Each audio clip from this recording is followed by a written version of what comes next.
After Putin's speech, protests broke out in multiple Russian cities, and authorities detained nearly 1,000 people. The public outcry was sparked by his call to mobilize as many as 300,000 reservists. Putin is looking at only a partial mobilization because a full mobilization in a full war risks creating unpopularity and could even endanger his rule at some point in the future. So he's trying to strike a balance between escalating the war and not doing anything that's too unpopular with the Russian people. The mobilization order speaks to what Russian political analysts describe as Putin's tactic to double down and take risks when facing setbacks. One of the challenges for Russia will be to integrate any new personnel from the military mobilization into the fighting force, into brigades, into forces that can succeed in Ukraine. Whether they'll succeed in that is a big question.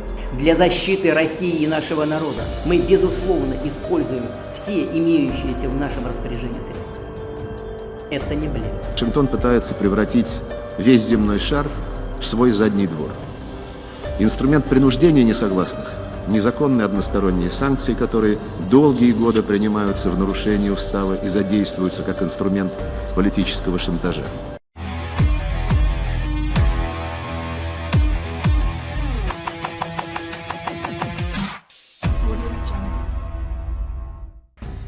Makin panas ini rencana AS jika Rusia nekat pakai nuklir. Perang Rusia dan Ukraina yang telah menyeret Amerika Serikat makin panas. Tanda-tanda penggunaan senjata nuklir kian mengemuka seiring dengan ancaman tersirat yang dilontarkan Presiden Vladimir Putin. Terkait hal tersebut, AS pun bereaksi dan memberikan balasan langsung terhadap Rusia. Negeri Paman Sam berjanji akan merespon dengan tegas. AS memperingatkan konsekuensi bencana jika Moskow menggunakan senjata nuklir di Ukraina, setelah Menteri Luar Negeri Rusia Sergei Lavrov mengatakan wilayah yang mengadakan referendum yang dikritik secara luas akan mendapatkan perlindungan penuh jika dianeksasi oleh Moskow. Pemungutan suara di 4 wilayah Ukraina Timur yang bertujuan untuk mencaplok wilayah yang telah diambil paksa oleh Rusia diadakan untuk hari ketiga pada Minggu. Parlemen Rusia dapat bergerak untuk meresmikan aneksasi dalam beberapa hari. Dengan memasukkan wilayah Luhansk, Donetsk, Kherson, dan Zaporizhia ke dalam Rusia, Moskow dapat menggambarkan upaya untuk merebutnya kembali sebagai serangan terhadap Rusia sendiri, sebuah peringatan bagi Kiev dan sekutu baratnya.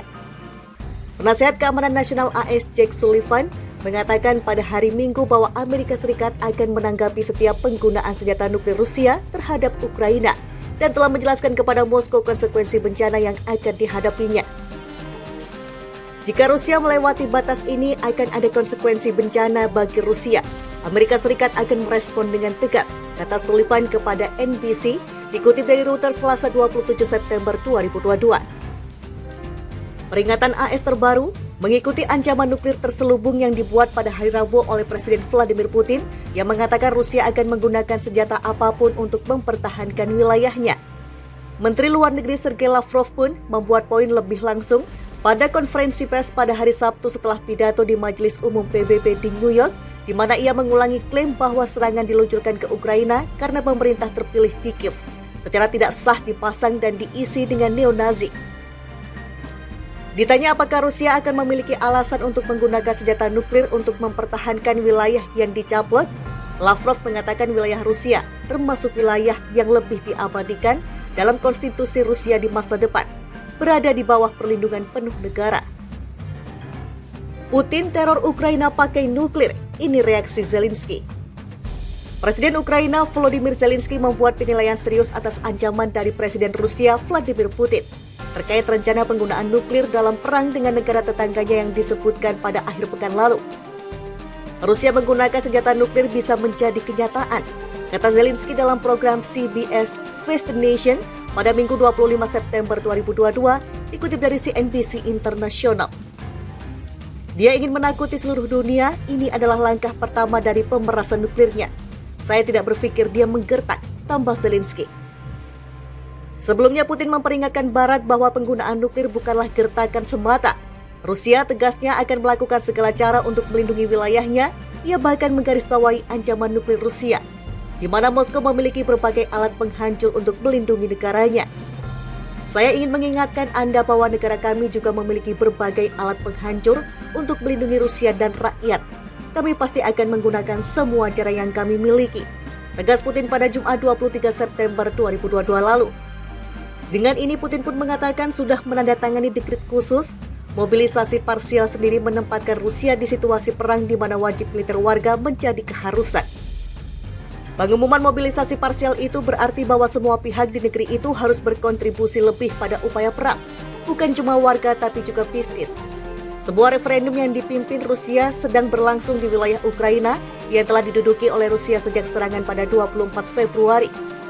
Pemerintah Barat dan Ukraina menolak legitimasi sebagai palsu. Tapi banyak yang khawatir jika Moskow mencaplok wilayah berdasarkan hasil. Tanah tersebut akan dimasukkan ke dalam wilayah yang menurut Putin layak untuk respon nuklir potensial jika diserang oleh pasukan Ukraina yang mencoba merebutnya kembali. Ditanya apakah Rusia akan memiliki alasan untuk menggunakan senjata nuklir untuk mempertahankan wilayah yang dicaplok, Lavrov mengatakan wilayah Rusia termasuk wilayah yang lebih diabadikan dalam konstitusi Rusia di masa depan, berada di bawah perlindungan penuh negara. Putin teror Ukraina pakai nuklir, ini reaksi Zelensky.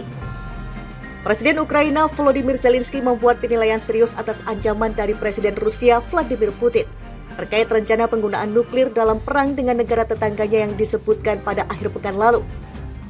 Rusia menggunakan senjata nuklir bisa menjadi kenyataan, kata Zelensky dalam program CBS Face the Nation pada Minggu 25 September 2022, dikutip dari CNBC International. Dia ingin menakuti seluruh dunia, ini adalah langkah pertama dari pemerasan nuklirnya. Saya tidak berpikir dia menggertak, tambah Zelensky. Sebelumnya Putin memperingatkan Barat bahwa penggunaan nuklir bukanlah gertakan semata. Rusia tegasnya akan melakukan segala cara untuk melindungi wilayahnya. Ia bahkan menggarisbawahi ancaman nuklir Rusia, di mana Moskow memiliki berbagai alat penghancur untuk melindungi negaranya. Saya ingin mengingatkan Anda bahwa negara kami juga memiliki berbagai alat penghancur untuk melindungi Rusia dan rakyat. Kami pasti akan menggunakan semua cara yang kami miliki, tegas Putin pada Jumat 23 September 2022 lalu. Dengan ini Putin pun mengatakan sudah menandatangani dekret khusus. Mobilisasi parsial sendiri menempatkan Rusia di situasi perang di mana wajib militer warga menjadi keharusan. Pengumuman mobilisasi parsial itu berarti bahwa semua pihak di negeri itu harus berkontribusi lebih pada upaya perang, bukan cuma warga tapi juga bisnis. Sebuah referendum yang dipimpin Rusia sedang berlangsung di wilayah Ukraina yang telah diduduki oleh Rusia sejak serangan pada 24 Februari. Pemerintah Barat dan Ukraina menolak legitimasi sebagai palsu. Tapi banyak yang khawatir jika Moskow mencaplok wilayah berdasarkan hasil. Tanah tersebut akan dimasukkan ke dalam wilayah yang menurut Putin layak untuk respon nuklir potensial jika diserang oleh pasukan Ukraina yang mencoba merebutnya kembali.